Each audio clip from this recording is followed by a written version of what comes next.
Ladies and gentlemen, thank you for joining me. As always, I appreciate your patronage and your attention. Pay attention to me. You know, the Rebel Media just called me a leading thinker. They said a bunch of leading thinkers, and Maxime Bernier spoke at this event called Capitalism and Morality. I was one of those leading thinkers. Maxime Bernier also spoke. Listen, today we have a special guest. His name is Twos, as in 222. I'm going to get into that. I have no idea what's going on there. But I wanted to talk to this guy. I appeared on Shaun Newman's live stream talking about covering election night, Danielle Smith and her big victory. And, it went into the wee hours. And I wanted to debrief with someone. I wanted to have someone to talk to about what this all means. And this guy was very entertaining. He's part of the regular Shaun Newman podcast. His name is Twos, I believe. Yeah. Twos, is that right? Now, yeah. Twos, Go ahead. Is that your was that your name assigned at birth, or is that just how you identify? I self-identify as that, and okay, denying me that is bigotry.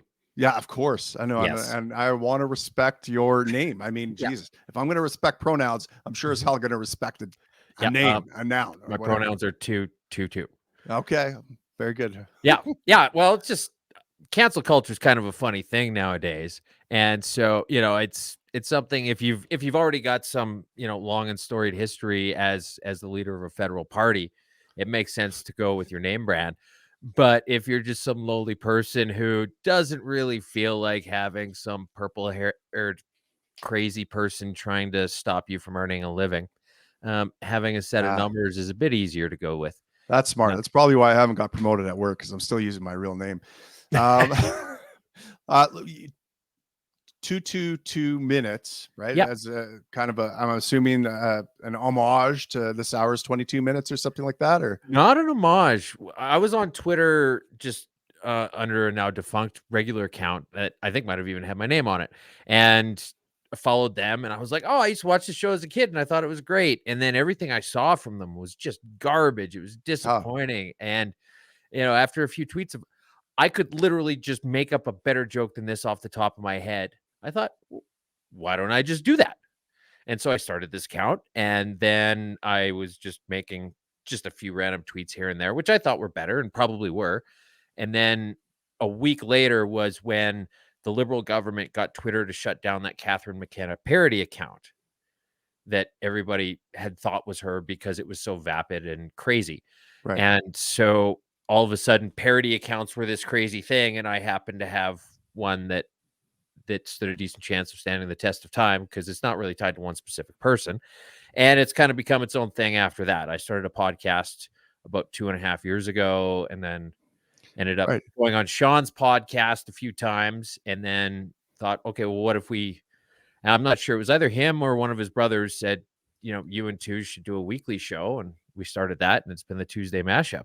Right, the Tuesday Mashup. So if you're a Shaun Newman subscriber, you'll know about the Tuesday Mashup. Do you also have your own podcast? Yeah. What's the name of that? Oh, it's called My 222 Cents. Your 222 cents. Of course, it makes sense. Yeah. Go ahead. No, I was just trying to find, I was about to try to defend this hour's 22 minutes because I knew I made it as a politician to the degree I made it when they parodied me. And I thought they did a pretty good job of satirizing me. They came up because the meme that caught the attention that caught this hour's 22 minutes attention was, I want gay married couples to protect their marijuana plants with guns. And so they came up with some memes of their own to parody me. And I think one was like a biracial, transsexual Nova Scotian wrestler to club baby seals that trespass his property while snorting coke off a hooker's back or something like that. And I thought that actually is catchy. That sounds like Milton Friedman wrote it. That does. It almost sounds like I wrote it.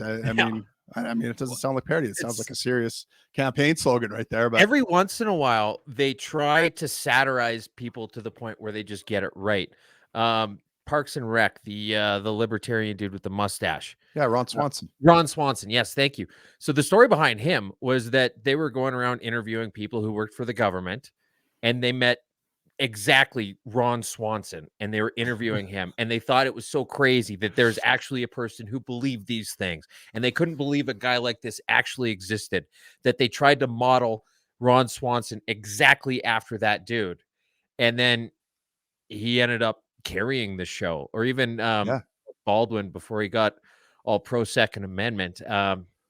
He had when he was on 30 Rock, and he played that executive Jack Donaghy, Hmm. and was just, you could tell that they were trying to make him as over the top ridiculous as possible. But meanwhile, you're like, this guy's awesome. Yeah, well, I agree. I want to, now that I know that story, though, I want to know who the real Ron Swanson is. I want to meet my Yeah. doppelganger, because I work for municipal government as well, Mhm. and I feel like my coworkers often look at me the same way. The real Ron Swanson's coworkers might look at him. Mhm. They I'm kind of an endearing figure. They don't. I think I amuse a lot of them, but Mhm. I mean, I don't know. I don't know. Okay, look, Danielle Mhm. Smith won the election. Let's get down to Yeah. business here, All Twos. right. Um, you tweeted out that uh, you, you looked at the mountains 3 times and you had to pay out of pocket each time, or something Mhm. like that. Now, obviously, that's satirical. We haven't reached a libertarian utopia yet, so Mhm. that's not the case. Can we reach a libertarian utopia with Danielle Smith? No, not even close. Oh, okay. Shit. Like, this Okay. is it's funny because, like, everybody's thinking that she's going to be a savior, but she's still playing by the same set of rules as everybody else. And I'm just gonna be preaching to the choir here for you and all Preach, your brother. Hey, listeners. the choir needs to be preached at sometimes. You know what I'm But saying? there's been some notable Austrian economics, which said that you can more accurately predict what a politician's going to do by looking at what's in their best interest rather than what's in the best interest of their constituents. Right. And the first job is to get elected, the second job is to stay elected, and the third job is to get yourself as much power and control as possible, right? And so, you know, fixing any of the intrinsic problems that are just hardwired into our provincial and federal politics is just going to be impossible. Like, she's not going to touch healthcare. It's a third rail. Right. Yeah, she could fix it. And then 3.5 years from now, you would have the NDP winning every seat in the province if she hadn't been kicked out of her party first, and it would go back to normal. And they would talk about how crazy it was and how near it was that there was absolute disaster. Meanwhile, it probably would have cut costs by 90%. I mean, there's the problem with having so much middle management in Alberta Health Services is that they're almost a special interest group, like unto themselves. Hmm. Yeah. I mean, part of me is kind of, I don't know. Explain this to me. Why is part of me relieved that Danielle Smith won and not Rachel Notley? Because we really want to believe in her. Right. And I'm guessing that, you can probably still, it's not thinking too far back to remember when she was just that ray of hope with the Wild Rose Party, where you're like, okay, well, you know what? She's actually going to provide a counterpoint to the Conservatives, and there's going to be some real competition in politics, and iron's going to sharpen iron, and it's really going to turn things around. And now, decade later, we're back to this same one party to rule them all, Yeah. and you're just looking down the barrel of 44 years of largesse. Yeah. And Well, then have I yeah. remember I was invited to go see Danielle Smith in Athabasca. I took the drive down from Fort McMurray, Mhm. and I went down there with a skeptical eye. I'm like, I'm a libertarian, no politician. I mean, what do these guys think they are? Like, I had written an article about how voting is probably immoral, and this whole political process is a sham. It's basically like a suggestion box on a plantation or something like that. We hand in our dignity and stuff our suggestions in that ballot box, Mhm. hoping that we'll get 30 lashes instead of 40 lashes. I'd rather just take the goddamn 40 lashes than 30. Yep. But and so I kind of went down with that attitude. And yet there was Danielle Smith on the stage. She was sounded reasonable, sounded like she cared about the things I cared about. I kind of identified with a lot of the things, and my heart softened. It kind of warmed towards her. I noticed this though about politicians. They're charming people. You get around them and they're very kind of convincing. I mean, look, I spoke at a convention with Max Bernier a couple weekends ago, and this is a guy that you went back down that road. Well, it was called Capitalism and Morality. I was one of the leading thinkers. He was Maxime Bernier. There's a couple Austrian economists there. There was Derek Fildebrandt from the Western Standard. There was a smattering of folks in the freedom movement, and Bernier was there, and again, a nice guy, very affable. I almost forgot that the guy personally stabbed a knife in my back, and I was like, I almost forgot about that. That's how charming these guys are. So I'm trying to remember what my point was, but it's just about how Danielle Smith, you went down to Athabasca to hear her speak. I guess my point is, like, how do we continue to get sucked into politics like this? And I think I answered it. It's like, these guys are charming. They know how to tug on the old heartstrings. We're motivated not by cold, hard, logical, rational intellect or something like that. We're kind of motivated by our heartstrings, and politicians know how to tug at them or something. Well, I think there's a bit of that, and then one of the other things is, when you look at it, it's almost like you're looking down two roads, and one of them sucks. Your example about the 30 lashes versus the 40 lashes, right? Okay, well, this road's only 30 lashes, and this other road of actually going the right direction is a few million lashes, and then no more lashes after that. Right. And then people are like, hey, a million lashes. That seems like 30 lashes. Yeah, I could probably live with 30 lashes. And the other guy's 40 lashes, so I'm going to vote 30. Right. And so, I mean, but there's, when you talk about how bad healthcare is, one of the things I actually learned during this election run was that Alberta Health Services is the largest employer in Canada. Wow. Which I found to be absolutely, like, I would have never believed it had I not heard it from a politician whom you can absolutely trust on every level all the time, right? But even if it's the tiniest stretch, it's probably not a large one. And, this is just one part of our system. You look at whenever you've got municipal workers fixing some water line or something like that, there's the guy who goes down into the hole. There's the guy who holds the ladder for him, the guy who has the bucket handing down tools, the supervisor, the inspector, and just on and on and on. And you just think, like, if you let the private market solve any of that, if you just got rid of the union protectionism, are we allowed to shit talk unions on your show? Yeah, of course. Okay. All right. Okay. Just making sure. If you get rid of this union protectionism, all of a sudden our costs for everything drop down, and this taxation, such as it is, might even get to a level that we could accept, right? But it's never going to get anywhere near that until the Conservatives, when they passed Bill 525 and 317, I think they were, in 2014, 2015, when Harper passed that bill that unions had to disclose where their funding went and how it was spent. And then the other one was how they had to be determined by secret ballot of all things. Like, this is the kind of legislation that should have been passed a century ago. And one of the first things the Liberals did was strike it down, because they had to take care of the people that that butter their bread, right? But you just, on the one hand, you want to see it all collapse. On the other hand, it would be great if someone just knocked a few rocks out of that wall here and there. But they're just such big hot button issues that would be political suicide for anybody who ever did, that it's safe to say nothing's really ever going to change. Like, what do you think's going to be unveiled now that Danielle Smith has 4 years to run uncontested, no matter how good or bad of a job she does? Well, that's a good question. I mean, I don't think there's going to be any huge announcements. I don't think Danielle Smith, tweeted out today her support for Pride and the LGBTQ plus whatever agenda. Say the lines, wear the ribbon. Right. And we support you and stuff.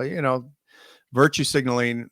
Now, look, she's trying to maintain some popularity, not take too much criticism. I mean, this explains her election run as well. She backed off on a lot of stuff that initially got us excited. She's talked about how the unvaxxed were the most discriminated group in her lifetime, and then she backed off on that. She, was looking into ways of exonerating people that had been,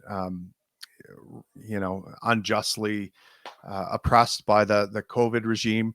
All and she good kind of things. backed off. Yeah, all those things are good, but she made a political calculation to back off on those. It was probably the right calculation to make to win some seats. But not to be a great representative of the people. I mean, she like, if she stuck to her guns, we might be seeing an NDP majority rather than a UCP majority, right?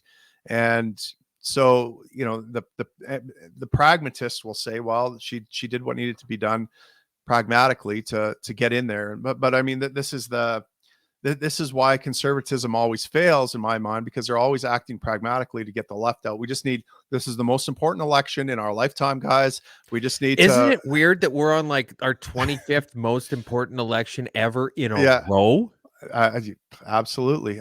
We can't let the left win this one. So, we're going to have to adopt a leftist conservative government if we want to win this thing just this time, and then we'll turn it around. That'll buy us some time to turn it around. Yeah, we've got to have a climate action plan this election. Yeah. So basically, we're the Liberal campaign without hair, but we're not Justin Trudeau, which is why you should totally vote for us. Right. Even though that exact same argument holds true for 37 million other people in this country.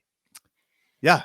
I mean, I was having this. I had a fellow on who's an anarchist like me, and he's a big, huge Bernier supporter. Just rides that knob, and I had him on to like try to understand his rationale here. And after we stopped recording, I was talking with him, and he's like, "Well, what do you think about Poilievre?" And I'm like, "Well, look, I think at the core, him and Max would essentially prefer the same suite of policies. I think that they generally have pretty close to the same beliefs. They're probably what you would say are quote unquote true conservatives. Now, Bernier is choosing one strategy, which is stick to his guns and go the true conservative route. Poilievre is actually trying to get elected, and so he's hiding his true conservatives, but it ekes out every now and then. That's why maybe he's not doing as well as his supporters would hope he would do. But this guy was just kind of flabbergasted that how can you think that? I mean, he's part of the WEF and the this and the that. And I'm like, well, I mean, Bernier was part of that when he was in the establishment too. You kind of have to be part of these things if you want to get elected. You can't, you don't. I'm sure Poilievre isn't a big cheerleader for it. Isn't like, how can we help you advance your agenda? Is probably like not super enthusiastic, but he's kind of just doing the things he needs to do to like making the sacrificing the principles he needs to sacrifice unenthusiastically to win the vote. That's kind of how I interpret what's going on. What about you? Am I off here? I think you're absolutely right. And the PPC people, like, I'm going to defend them very, very lightly here, if I may. Like, I get why they're disenfranchised, and you see a lot of conservatives saying, "Oh, they're stealing the vote," and they're not. These people wouldn't be voting conservative if the PPC didn't exist. Like, they were politically homeless. They might vote for the random independent or some, maybe Christian Heritage or Rhinoceros Party. And I mean, honestly, at this point, I think the Rhinoceros would be better than what we have now. Yeah. Right. But these people aren't represented by the Conservative Party. And so they say, okay, well, you know what? We don't share any of the values you have. You look at all of the red tape they wanted to institute in the last election. Like, O'Toole ran on something that the Liberals 5 years ago would have said was a little bit too far left for them, probably, right? Mm, That was his yeah. election campaign. And so you look at it and you're like, okay, well, there's people who don't want to vote for that. No shit. Like, I don't blame them one bit. And then for the conservatives to say, well, you should be voting for us because Right. we're the answer. Well, you're not the answer for those people, right? And then, on the other hand, they're a little bit fervent, like, they're very worried about the WEF and globalism and everything like that, and that's fine and that's good. But the thing about it is when you talk about globalism, you got three groups. You've got the people who understand what you're saying and support you, the people who probably aren't ready to hear about it yet, and the people who are going to hear that and use it to try and paint you as a crazy person. And I don't know why they don't just try and say, well, you know what? If you don't live here, you shouldn't have a say in what we do, Right. Right. which is a Yeah. very pragmatic approach and says the exact same thing without even running the risk of having somebody turn it around and try and paint you in a tinfoil hatter, right? Yeah. And then Bernier, And the even bigger problem of yeah, that term globalist is that the majority of people don't even know what the hell it means and what you're talking about when you talk about the globalists.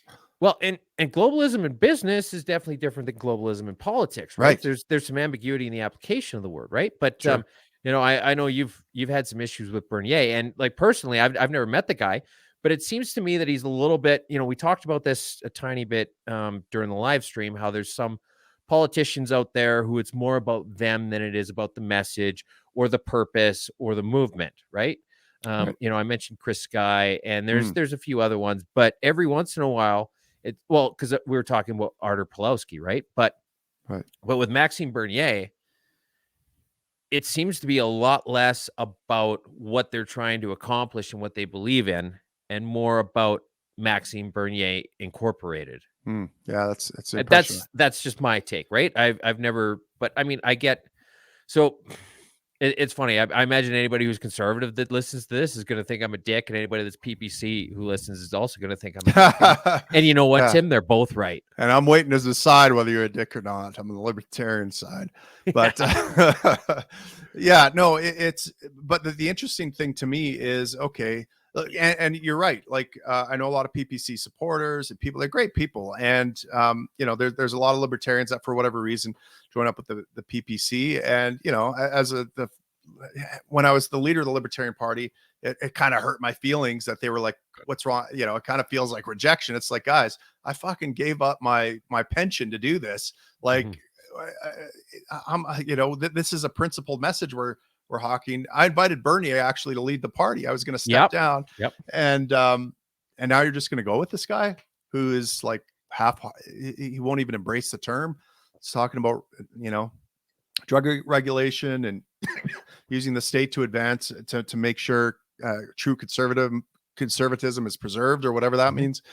But at the same time, I totally understand it. I mean, I was on the fence about joining the PPC as well. When I saw, that momentum shift, there was some excitement behind it.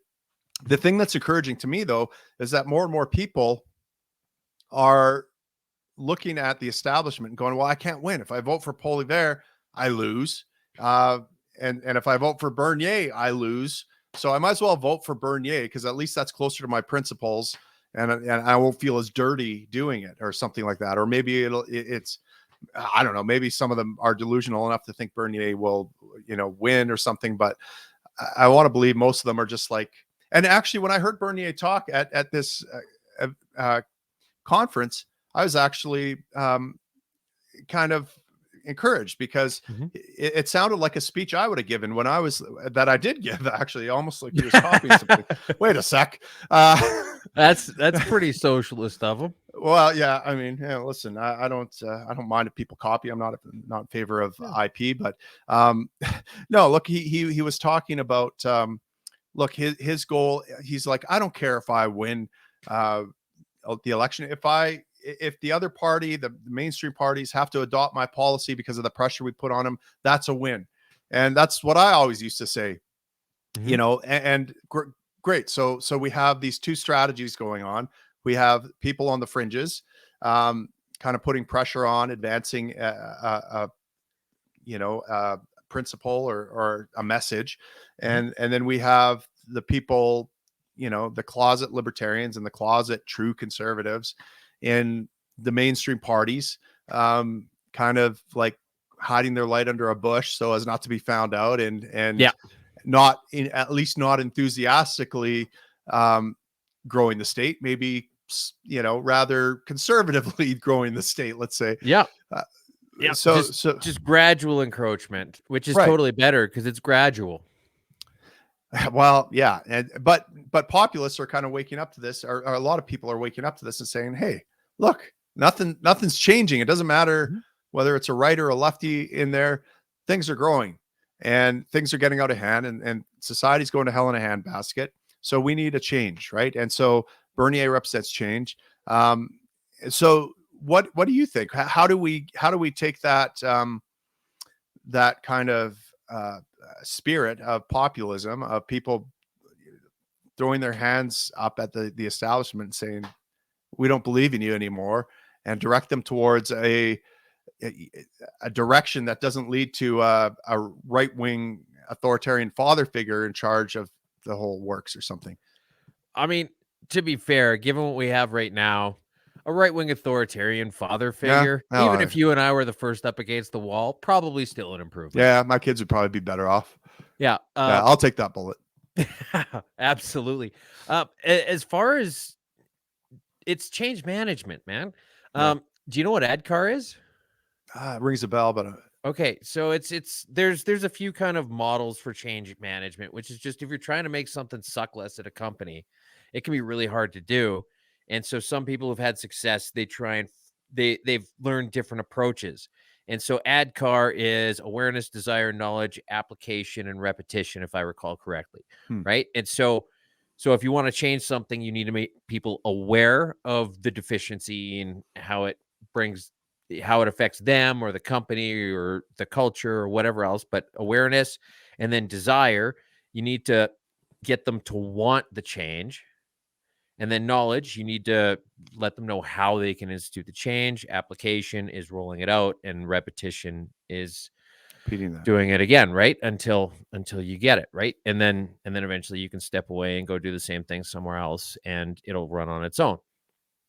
And so I think, when it comes to this, like, step one is awareness. Right. And I voted Maverick in the last federal election, and it's one thing that I thought was really lacking in their platform. Well, not necessarily in their platform, but in their delivery of their platform was, okay, well, you guys want to do this and you want to represent local interests. Why? Why is that important? And then you can talk about how Blake Richards is the party whip, and his job, amongst others, was to make sure that every single member of parliament or candidate running for member of parliament in Western Canada, in the whole country, was on board with a carbon tax, regardless of how their local people felt about it. Well, if somebody works in oil and gas or something like that, trucking, well, you know what? A carbon tax is probably kind of a bad thing for me, and I'd prefer it if my member of parliament didn't advocate for something like that, despite the fact that some guy in Ottawa says he has to, right? Right. He doesn't work for the guy in Ottawa. He's supposed to work for us. He works for the guy in Ottawa because the system's broken, but he should be working for us. And maybe we should find somebody who does work for us, right? So that's the awareness part. What was the next part after awareness? What was desire? Desire. Okay. So you got to make people want to institute the change. Right. And then what was the thing after that? Knowledge. You make them aware of how to do it. Okay. And then application. I'm stuck at the K, I think. Right. And so I think everybody in the, it's crazy. We're labeled as fringe people, but I'd say we're the most politically centrist. Because I mean, when you talk about extremism, like, well, how should we fix this? We probably shouldn't try. Yeah. We should probably just sit this one out. We should sit this one out is the most centrist, neutral position you could take. Yeah. Right? Don't just do something, stand there. Yes. Which is, I couldn't ask for anything better in a politician, but we never get it. It's, do you want to go over onto this extreme and support corporate bailouts, or do you want to go over on this extreme and support safe injection sites and the continued degradation of the lower class, right? Or do you want to go over here and support small businesses, or do you want to go over here and support unions, right? Right. Well, what if I don't think we should support any of them in any direction, right? Yeah. It's not a case of left, right. Right. Right. Um, it's just And then how far out of the circle do you want to go? And I right. don't Right. want to. Yeah. Yeah, I mean, the only thing worse than a leftist or a rightist is almost a centrist. Like the they pick and choose. They try to present this kind of nuanced argument of, well, I pick some from the right and some from the left. At the end of the day, it's all authoritarianism. It's all like the thing that they're extreme in is this idea that we need violence and institutionalized violence to solve all these problems and to fix the world. But I get your point. Like we're the least extreme in that sense, in that we're like, listen, we don't need government to let's take a break on government here for a second. Let's just pause it. Can we pause it and just see what happens? Like, let's see people fix it without pulling out guns and forcing people to do shit. Mm-hmm. Yeah. So in that sense, we're the moderates here, at least in that we're not advocating for extreme shit. Like, I want you to point a gun at someone to fund a safe injection site, or I want you to point a gun at someone to fund a union or a small business or a green enterprise or a, whatever the government is wanting you to fund. What if I think the economics of affordable housing don't really add up and that it's a net loss to the community as a whole? Well, then you go to jail. Okay, Yeah. maybe we should just take things back a little bit. And that's the extremist take? Right. I don't know. Yeah, exactly. Okay, so but the reality is we have Danielle Smith. So what can we, predict is going to happen over the next 4 years, or what's the case for optimism, I guess? Optimism? I hope she believes everything she was backing off from during the election. Right. Because she's got the 4-year blank slate. As long as she can not hit the bank too hard, she's got 4 years to figure this out.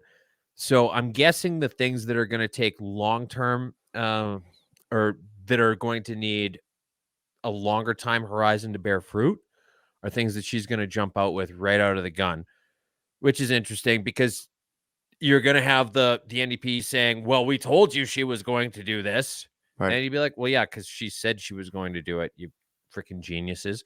But also, it's got her the longest chance to have a smooth rollout for it, and also the longest chance for people to feel less disenfranchised about the fact that maybe it wasn't specifically mentioned during the campaign. So I would, if she really believes that they'll work out better for everybody, which I think is probably fair to say, she's probably going to start making some moves towards doing studies about the Alberta pension plan. And she's probably going to want to make sure that she can put some really clear numbers in front of everybody so that everybody really understands how bad it is to send the money to Ottawa. And then it'll be great for her because she'll be like, hey, this is only 30 lashes. Right. And then the other one probably I hope she uses that term. But yeah, if she's listening, it's copyright. And, yeah. No. Yeah. But and then the other thing, probably the police forces, the Alberta police force, Right. getting rid of the RCMP. And you'll know if that's coming if she starts talking about the shooting in Nova Scotia. I don't know if did you read that report or any of that report? Even the synopsis was a couple hundred pages. No. I mean, I think I saw the the press release of the synopsis, but Tim, man, it was honestly, I can't think of an easier way to sell people on the fact that the RCMP has absolutely just flown the coop. You literally had civilians going up to police officers in and around the community at crime scenes and whatever else, and just being like, what is going on? Why aren't you guys telling us anything? Can you please just tell us what's happening so that we can figure out how we can be safe? And cops literally pulling out guns and being like, I said to get the hell out of here. right. And then, people who got killed, when their effects finally got sent back to the family, they hadn't even wiped the, I think the word was organic matter off of them. Oh, Jesus. Yeah. And then you know, They I mean, shot up that fire station. I remember the that. yeah, so that was exactly what I was going to say next was, and you probably heard about this, but uh, the cops were shooting at each other Right. with a fire station in the background, and the list goes on and on, and you know, there's how many people needlessly died. One of their own died, Right. and then they just tried to obfuscate the whole thing and then to turn it around and turn it into a political win for the Liberals. And just every step along the way is just the most damning thing you could possibly imagine. And yeah, if Danielle wants to roll that out, all she's got to do is just say, look, guys, it's all right here. You can read it. And if you think this is the kind of thing you support, then by all means, we can look into it. But unless you give me a compelling reason, these guys need to get the fuck out of here. Right. Well, what about the argument that it's going to cost more? And look, I have RCMP in my community. It seems to be doing all right. What if someone says that? Well, it's probably going to cost more, but less than you think. I'm guessing because here's the thing is the RCMP are going to be laying off a whole bunch of people that their work is no longer required. And so they're going to be hiring back presumably the exact same people and just putting them in different uniforms. It's going to be like the end of Super Cops or Super Troopers. Right. Right. Right. And then you're going to have the same number of cops, more or less. I mean, they said they were going to hire 100 more in Calgary, right? But just roughly the same amount of existing costs at the front level. You're probably going to take over some of the same facilities, although maybe the RCMP is going to be really spiteful about it. But I imagine that they're probably going to say, we've got a building in the middle of nowhere that's very purpose built. The best we can do is to try and sell it, right? So you're going to have the same cops going to the same building, doing the same job with the same people behind the desk. You're going to have some more upper management, Right. and then some What more explain payroll, to me right? what the political motivation is to change the police? Like, why is that so high up on the priority list? Well, I can't speak for Danielle Smith. I think it probably harkens to things like how you've got the look what happened at the Ottawa Freedom Rally, right? Where Hmm. you're calling in cops from Calgary to go take part in this thing, and you've got horses trampling old ladies and walkers, and it being downplayed, and just that absolute that bureaucratic culture. You've got Brenda Lucky, who resigned pretty much in disgrace, I would say, after one debacle after another, who was just a political appointment because she's a woman, right? Which, I mean, doesn't necessarily mean that you're going to be the right person for the job. And so you've got this institution that seems to be towing the line of federal politics. And as much as one is a slightly less worse version of the other, if your police force is beholden to the worst one, hey, maybe you get in a slightly less bad one. But the nice thing is, it is one more thing that you would check off the list moving gradually towards Alberta separation, right? Right. Right. So that's where it works for me. I Okay. mean, So yeah, definitely. I think they're a bunch of incompetent fools at the top, and that they've just wrecked a formerly great institution. But also, it's the next step. so pensions and police, you think are going to be priorities? Anything else?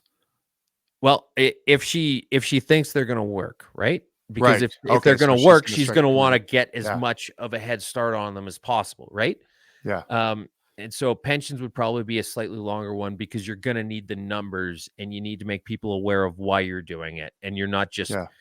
when Notley says, "Oh, they're gonna come after your pensions and gamble it all on oil and gas," you can actually accurately speak to why that's not the case, right? Right. Yeah. Um, Yeah. and Because then the yeah. objections I'm hearing right now, and again, I'm in a union environment, so maybe I get more of this, Mhm, is that it's going to underperform the CPP, or we're not going to get our contributions or something like that out of the CPP or the interest that's accrued.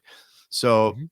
it's going to set us back, and it's going to a crony corporation that has lost money um, with its funds before, or something like that. Yeah, I just love that whole argument of you can't let these greasy politicians decide where your pension money goes. Yeah. We need to let those greasy Right. politicians decide where your money goes, Yeah, which yeah. is just the best argument. It's just classic NDP, right? Yeah. Um, yeah, but the big thing I think would be rolling out here in the next little bit, and it's a shame it didn't get more coverage. Especially, well, if you're a big UCP fan, it's an absolute shame it didn't get more coverage. Is the memorandum of understanding that they signed with Saskatchewan and Alberta about the pipeline right of ways, the energy corridor going up to Churchill. Right. Which, I mean, that's where Quebec has had their boots on our throats for a long time, and the same Yeah. with BC. And the federal government has been as facilitatory towards that as possible. And now Alberta, Saskatchewan, and Manitoba are just saying, you know what? It's our land. We can figure it out on our own. Get bent. Right. Yeah, yeah. Okay. And so, yeah, I think that's going to be a big thing. And I know that they're working towards one that goes up towards Alaska as well. Because I mean, it's interesting when you look at the actual distances on a globe. You think of Europe as being really far away because you got to go all the way across. But if you just kind of go up and over, it's pretty short. So Anchorage is a large international hub for places like FedEx and UPS and things like that. And so they're the UCP has been pushing a lot towards getting an energy corridor going up there as well with rails and the whole 9 yards. And so that I think would be incredible because I mean, the less you need anybody else, especially when they're as far away as Ottawa, the better. Yeah, yeah, absolutely. So the three Ps: pensions, police, pipelines. Mhm. Um, do you see anything coming in terms of health reforms? And I ask you this because I am not immersed in politics that much anymore. I don't really pay attention to these things. I feel like you would have a better idea of what she might be planning in the realm of healthcare than I would. I mean, the NDP is promising me that she's going to privatize. Is that Ah, is that going to I happen? mean, you know what? If I actually thought she would follow through on that, I would be all for it, right? Right. I I mean, mean, the don't the threaten me rhetoric with a good I've time. heard is that your public health care is secure and we're increasing funding and blah blah blah. We're Uh, hiring more people and um, so I feel like they're gonna throw more money at it to say they're throwing more money at it, right. while at the same time they did a little bit, and I think it was you that was talking about it. I'm sorry, that whole night was just a blur. We talked for like 5 hours. Yeah, yeah, But about the reduction in the ambulance wait times. yeah, And um, and so I would expect that she's probably going to do a couple things like that in the next little bit, where just easy small wins where she can get some ideas from ground level that middle management never listens to anyway, and say, okay, well, this is obviously simple, like the ambulatory support vehicles at a third of the cost of a full-blown ambulance, things like that, where Alberta Health Services isn't interested in innovation, yeah. and Hey, she we could can just take. hire Tim's Uber ambulance. Yeah. And Yeah, so, being able to just make some tiny change that's going to save an hour or two wait time here or a few $100,000 there per community or whatever else, where it's the tiny incremental bits that she can just she'll know that it's an absolute slam dunk. And so she's going to do those and then probably take stock afterwards and see how well they've been received before she decides anything long term. Although I don't know. I'm not premier. right. I've never ran for political office, but if Yeah, I was her, that's probably what I would want to do and that's how I would want to execute, because if she got a lot of political goodwill from some small wins, then she could try something maybe a little bit more common sense, like privatizing everything. yeah, yeah, yeah.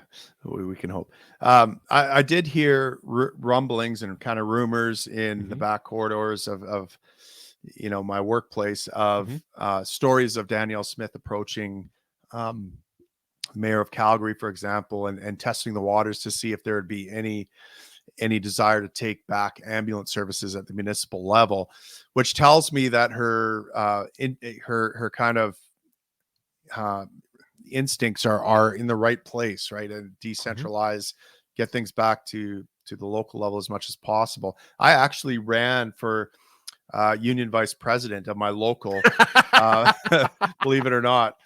Um, I, and almost won. I lost by like 2 votes. Just not good at politics. But I disagree. my plan was, look, we have, and this was about a year ago, I'd say, maybe a little bit more, about a year and a half. I said, look, right now we're primed. We're gearing up for an election. We have a UCP leader in Danielle Smith, who I believe wants to decentralize, who would be favorable to what we want, which is control over our service back. Mhm. And what we're missing is the political marketplace for her to make that happen. She's not going to lead the charge on this. She's not going to put her head, like, take all sorts of risks by promoting and marketing this idea. So other people have to do this. That's where I'm uniquely positioned, right? So I laid out this plan. We're going to create a movement similar to what I did with the unvaxxed colleagues. We created a movement, raised all this money, created all this this political pressure in a marketplace in a particular direction, had action plans in place, had campaigns in place of what people should do to put pressure on politicians, and we got what we wanted. And I knew that the politicians generally probably wanted to do what we wanted them to do, but they just needed that signal from the political marketplace that this was going to be supported and popular, and they weren't going to get they were going to get some popularity out of doing this. Same thing with this thing. So I thought, what we really need is a movement of firefighters, and unions are uniquely positioned to do this, and for once be on the right side of an issue, and push for decentralization, get together.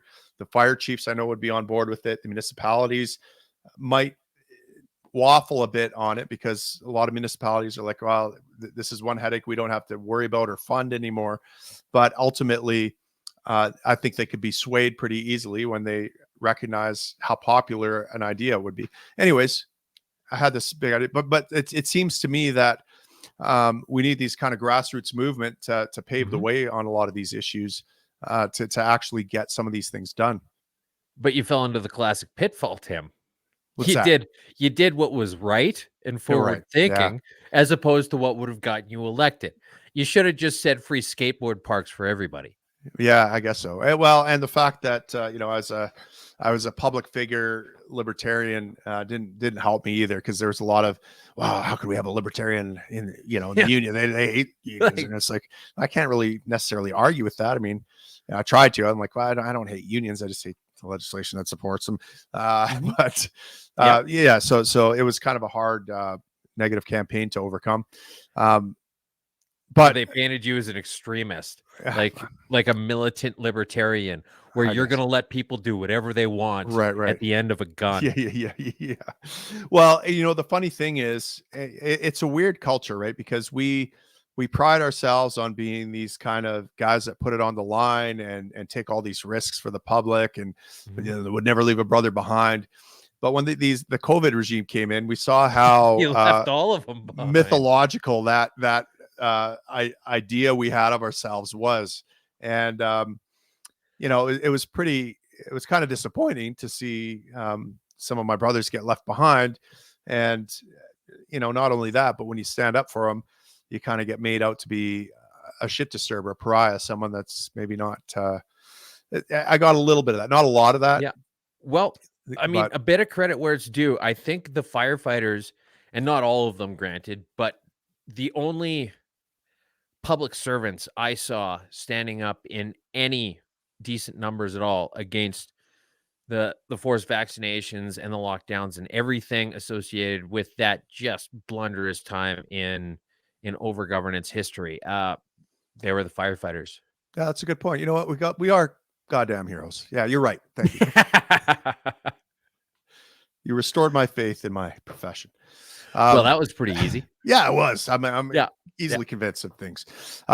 Okay, what's next? Like we kind of talked about Dani's going to test these things, form some committees, the 3 Ps. I'm guessing, like, this is just I know, but right? I mean, that's what we do. We speculate, and just we make wild ones. Speaking of wild speculation, you had an interesting speculation on Rachel Notley's direction. What do you think is going to happen with her? The NDP picked up seats this election. Is that going to be enough for her to hold on to her spot as leadership, or what do you think? This was their Avengers Endgame, man. Like, it's all downhill from here. This was the Mm, best they could ever hope to do. right. They ran against somebody that they had nothing. They had so much material to try and, Danielle Smith spent how many years in talk radio, and the best they could come up with out of all that years of 40 hours a week worth of radio broadcasts and all the podcast appearances and the interviews was a few random clips taken out of context. They had so much money thrown at this, and they're not going to get as much next time because, like anybody else, unions are going to expect a return on their investment, right? And they threw the absolute war chest at this. There was a king's ransom spent on funding Rachel Notley, and she couldn't win it for them. So they're not going to have as much money next time.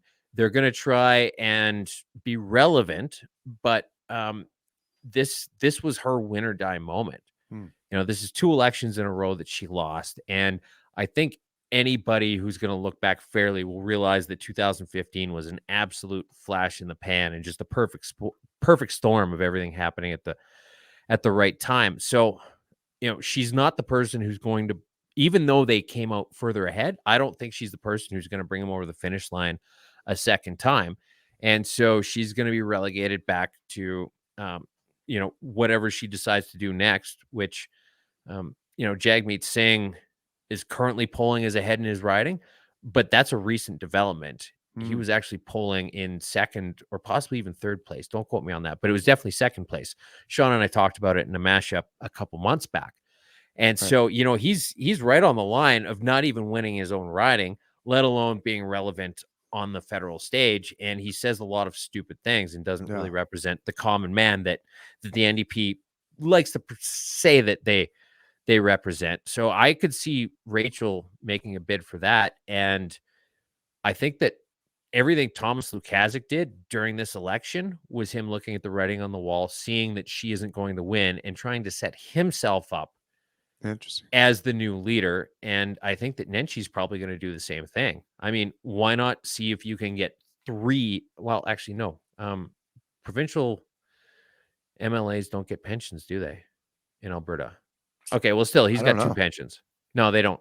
They don't. So anyway, but be king shit on Turd Island of 3 different public service roles. So yeah, I think Nenchi, you're going to see Nenchi, Lukasik, Todd Hirsch, and then somebody like Shannon Phillips and maybe Sarah Hoffman running for leadership probably in the next year. Right, right. Well, I suspect Nenchi would win that. Um, it'd be interesting to see what Notley would do as federal leader. I mean, I think she could muster more support than Jagmeet Singh. That's just my gut. I mean, certainly when I look at Notley, I have a much more favorable opinion of her than I do of Jagmeet. Like, in a lot of ways, I kind It of doesn't respect take Notley. much. No, it does. It doesn't. I guess it doesn't. And Uh, she's a nepotism. She got in on her dad's name, and yes. granted, what happened to Grant was an absolute shame. But you're not going to see Jim Prentice's kids doing the Yeah. same thing a generation from now, right? But Right. she But you know what? Even Jordan Peterson, the way he talks about the Notley family, in kind of, Notley's mom, for example, giving him a copy of Atlas Shrugged to read, even though she was a Oh, socialist. really? Yeah.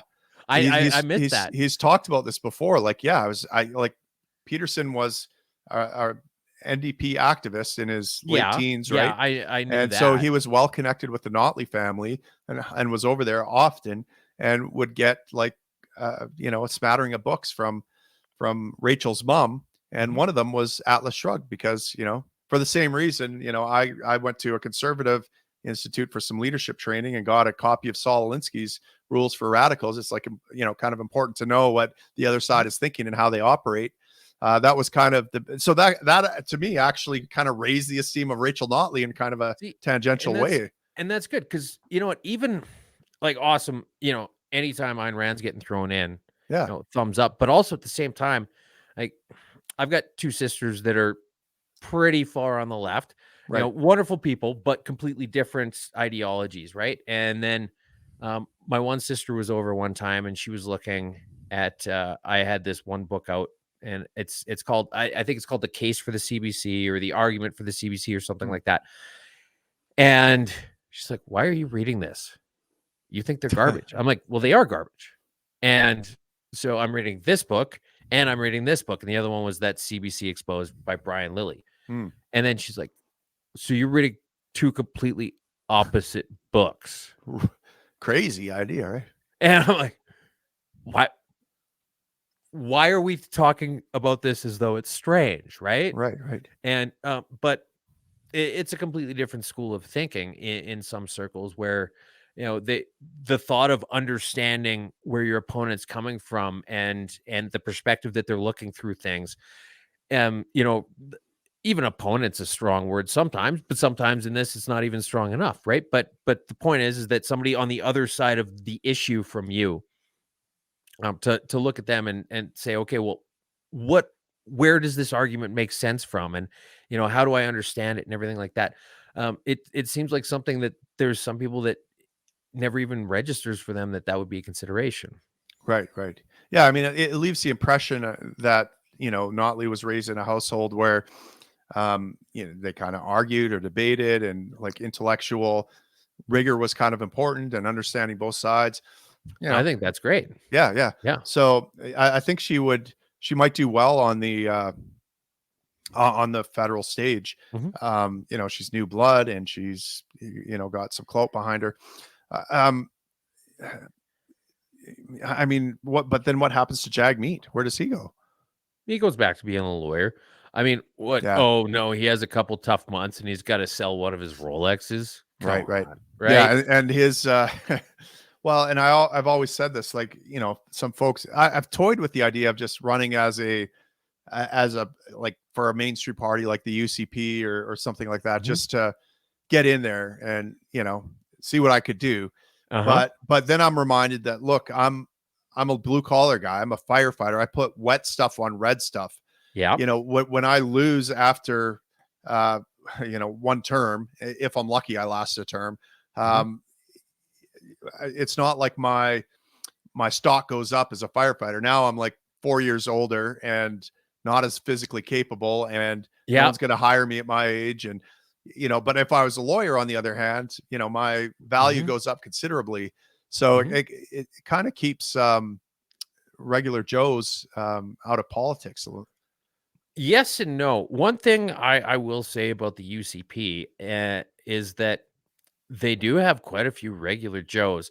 Not necessarily at just the Yumi, working schlub. No offense, I'm putting myself in the category too, right? Yeah. But there's a lot of guys who are just small business owners, and you got Shane Getson, who's just worked with pipeline projects his whole career, and there's just a lot of just regular dudes. Even that guy who ran in Grand Prairie Wapiti, Travis Tays. He didn't run for re-election this time, but he was an accountant / rancher. There's probably about 8 people in that party who are a rancher or something / rancher. Right. So self-employed someone. Yeah. I mean, so I like the fact that you've actually got a few people in Parliament for the first time in 100 years who might actually track some shit into the carpets on their boots, right? Yeah, absolutely. I guess I could wear a hazmat suit in there just to protect myself. Or something, Absolutely. But I mean, that's, again, this is a gentle acknowledgement of something that's a little bit better than what we would expect, as opposed to something we would hope for. Yeah, absolutely. Okay, so you kind of outlined what you think Danielle's playbook might be and what kinds of things we might see. I mean, generally they're going to do the most politically unpopular things at the start of their term so that people forget them by the end. So especially if they think it'll take longer to win. Right. I don't know, what you haven't pushed back on any of this. How crazy do you think I am? I don't think you're crazy. I mean, I think that I don't know. I have a feeling that that we're not going to get a lot of movement out of Danielle. I don't think we're going to get pensions. I don't think we're going to get police. We might get some movement on pipelines. I think the biggest thing Danielle Smith is going to do is do a lot of signaling, saber rattling against Ottawa, which isn't a bad thing. It's a good thing. Yep. Whether that saber has any teeth or not is another question. Whether she can, actually is willing to use it to land some blows or not is another thing. But I'm a little worried just because of the ways I've seen her back off on things a little bit, that she's going to have the moxie to get some things done. Now, that the thing that might convince me is that she's in it for, let's say, the right reasons, and not as a kind of a personal grift or something like that, right? As Jason Kenney, for example, as Jason Kenney, or like some way to achieve Max status or something like that. Or I mean, okay, you said it on me, but yeah. I mean, I knew you were thinking it, but you didn't want to say it. Yeah, I didn't want to say it. So if her plan is, okay, I'm going to give one more kick at the can at politics, I'm going to go in there, I'm actually going to make something happen, I'm going to get some things done. Great. Okay, maybe we'll see some action out of her, but I'm not sure she's wired that way. I've seen her, we remember the floor crossing and different things like that. When there's some pressure put on her, she's caved in the past, right? And is that changed? What's changed, right? I don't know if it has changed or not. I feel like it was probably a good learning moment. And the best outcome, I think, out of this election by far is that I feel fairly certain that we can guarantee that Danielle Smith will not cross the floor for the next 4 years. She won't go to the NDP. No. Yeah, that's fair.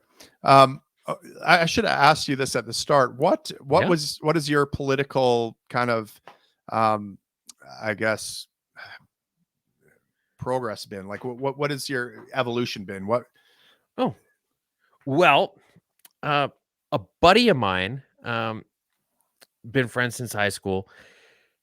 He married a woman who's absolutely wonderful, who's got some family connections to the Saskatchewan NDP party. I'm originally from a little bit further east of here. You can probably tell by my accent and the way I say coyote. Like that. And so anyway, it's part of why Shaun and I get along so well, I think. Right. Just ridiculously small town, farming communities. And so anyway, she started talking to me about some of this stuff, and I'm not really understanding it. I've never really had anybody explain to me anything about politics other than the fact that they're all a bunch of grifters, and which oddly ended up. And how old were you? How old were you when this happened? I would say mid-20s. And so, she'd be like, oh, well, you know what? The NDP are doing this and the NDP are doing that. And, this is what the NDP want to do. And right. And this was before the SAS was party your house political at all? Was there a lot of political conversation? Not really. My parents weren't politically astute, and my sisters, I think, are more so now, but kind of in the echo chamber, like I was saying before, not the kind of people who'd want to hear multiple sides and try and understand things, right?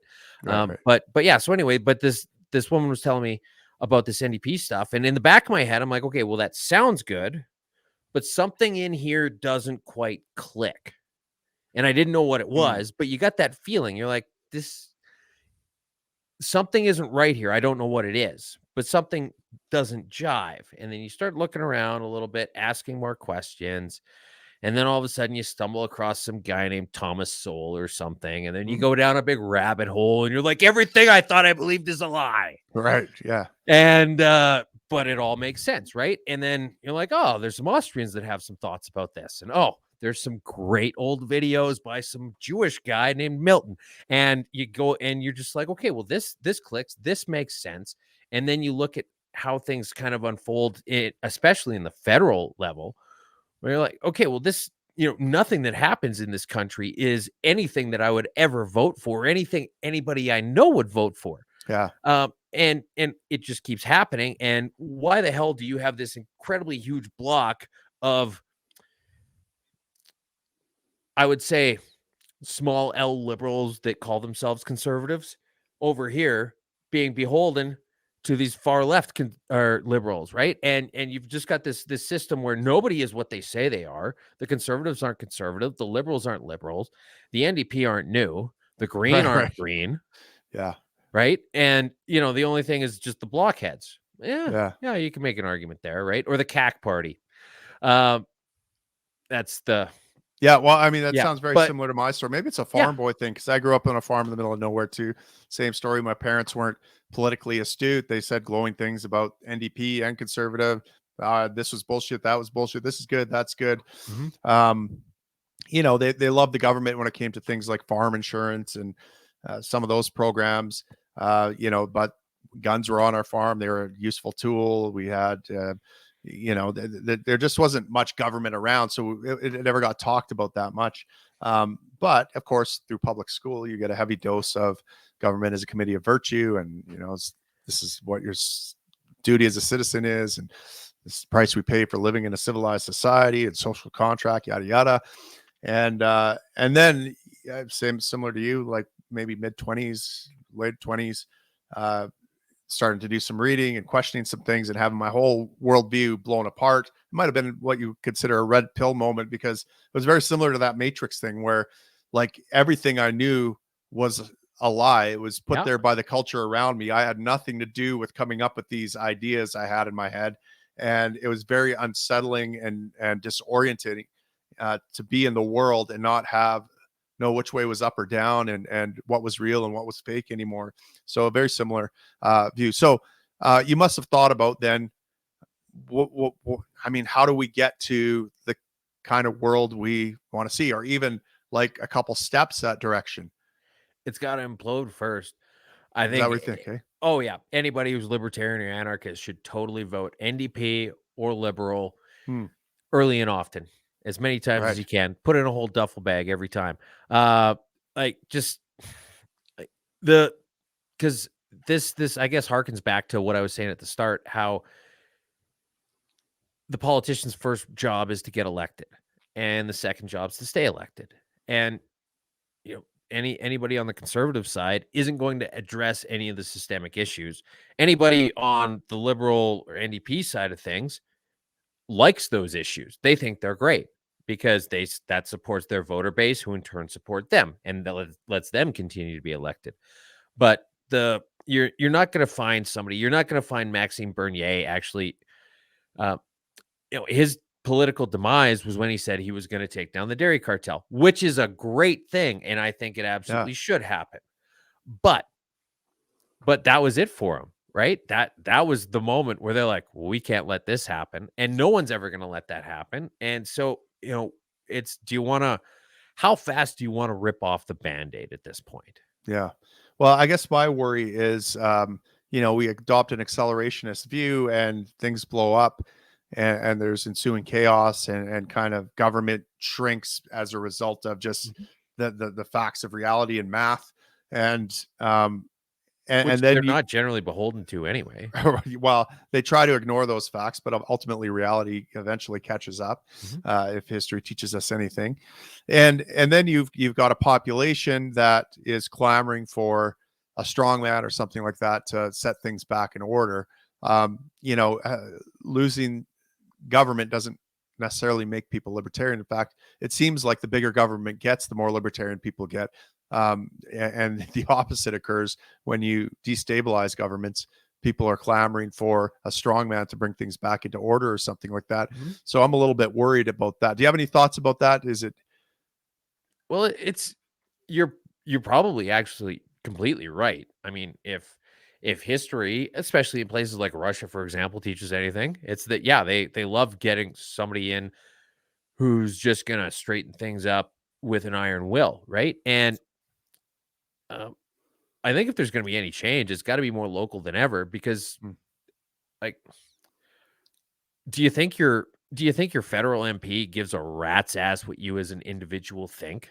Do you think they're going to help you out? Do you think that one vote amongst the community of 120,000 people per riding in Alberta is going to make a lick of difference? No, yeah, right? But when you get into the close local levels, municipal stuff where one vote actually matters, yeah, union VP where it comes down to two votes, right? yeah, Um, that's the kind of thing where you actually need to win people over, and you can make reasonable arguments that resonate with people. I was trying to help somebody out with, and it was just a miscommunication. I didn't really realize what they were trying to do, talking about bringing 15-minute cities into Lloydminster, and I'm like, but Lloydminster's a 12-minute city, right, like right, corner to corner. If you want to turn Lloydminster into a 15-minute city, you've got to put in stop signs, right, or make it right? bigger. Right. Well, I mean, you see where I'm going with this. Yeah. Like the only thing you can do it's not even a 15-minute city yet. If you want to make it a 15-minute city, you've just got to make it shittier to get around it. Yeah. And, and he wanted to speak to the town council about globalism and the World Economic Forum and Klaus Schwab. And I said the same thing I was talking about before with the PPC. I'm like, you can make this exact same argument and you can make it so that it's actually going to resonate with people. And you just say, look, just if you don't live here, you shouldn't have a say in what we do. And if the town council wants to institute any radical changes, the onus is not on me to come up here in 5 minutes and explain to you why it's garbage. The onus is on them to justify why such a big change is needed. Yeah. And that's really all you need to do. And that's the kind of thing that in my perfect utopian anarchist world would start ripples where other people would start doing that. And then you would have all of these groups of people who wouldn't institute changes without justifying them. Yeah. Yeah. And that's a good point. I mean, one of the I guess issues I see with doing politics, let's say strictly at a local level, is that provincial and federal politics has such a large impact. I mean, municipalities operate within a framework, an environment set by the province. We have the Municipal Government Act, which increasingly strips power away from the municipality and puts it in the hands. So I guess what you need is kind of a municipal council with some balls to push back against the province, in the same way that hopefully Danielle is pushing back against Ottawa. Maybe that's the start of things. Well, look what happened. Lesser Slave Lake is one of the ridings that was UCP this time, and it was UCP last time, but in 2015 it was NDP. And so they had a guy named Pat Rain who won in 2019, and he's a local business owner. I guess he's got a bunch of logging companies or something like that. And so he was just cashing the MLA check and not doing any of the work because he was actually doing the day-to-day business of running his companies. And so he was bailing on meetings, just pulling no-shows or showing up completely unprepared and not doing any of the actual day-to-day MLA stuff within the community. And so there was local Indian bands, the Slave Lake Town Council, a bunch of other community organizations who all sent letters to Parliament saying, you need to get rid of this guy.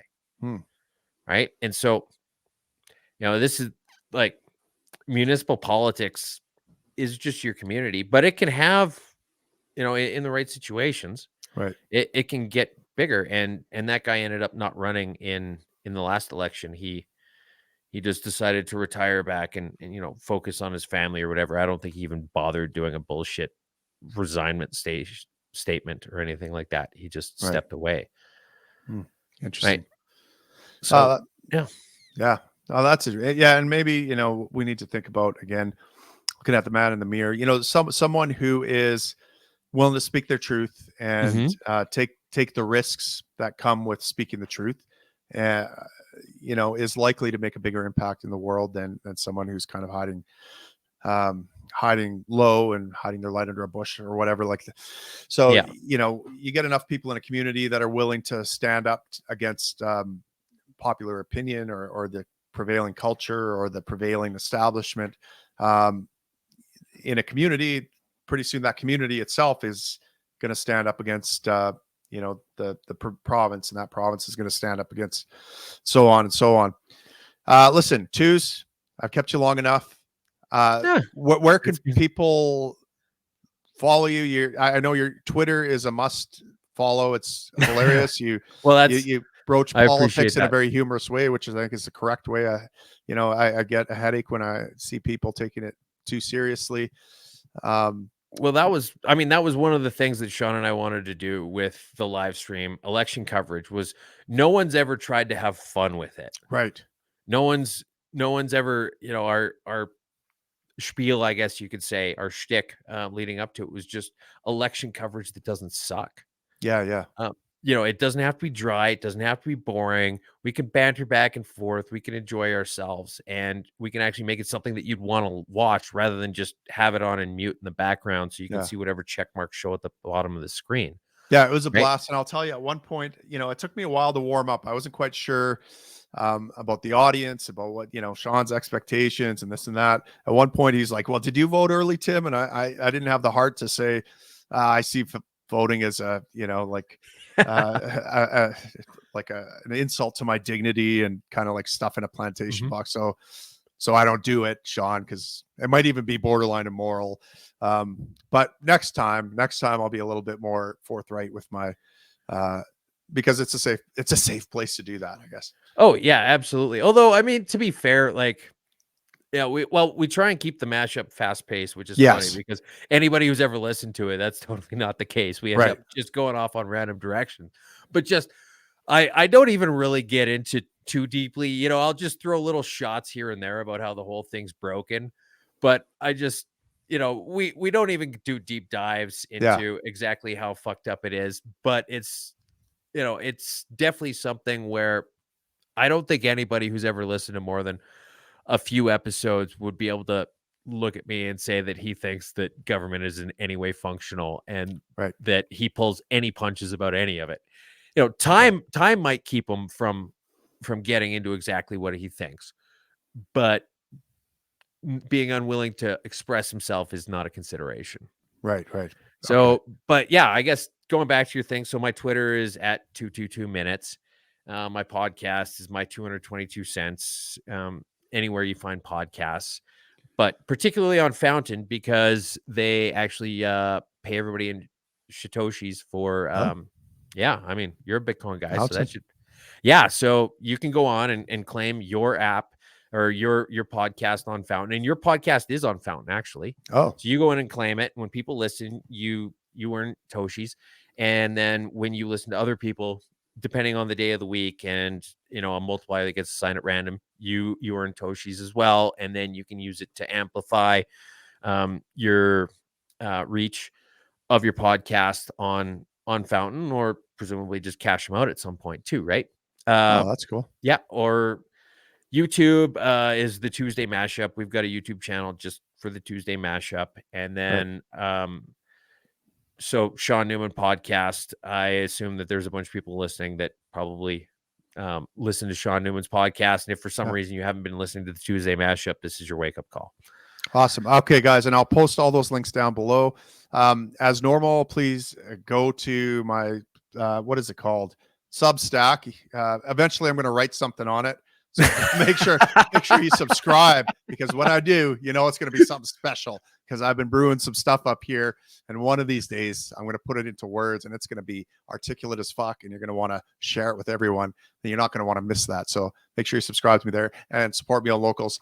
Listen, Twos, it's been fantastic. One of these days, I'm going to learn what your assigned name at birth is, but today's not the day. soon, man. Soon. Yeah, I'd love to just, well, this has been an absolute honor. It was just great. I mean, when we were sitting down to do the live stream, I was just like, okay, don't be weird. Okay. You're gonna be sitting with Tim.moen. Just don't be weird. Oh, man. And then it was great and it was wonderful. And then I was like, I don't know. I think he was really pissed off by the time he left. But maybe we were all just tired, right? No. And then you were like, hey, do you want to be on my podcast? And I'm like, huh, okay. Yeah. Well, yes, obviously.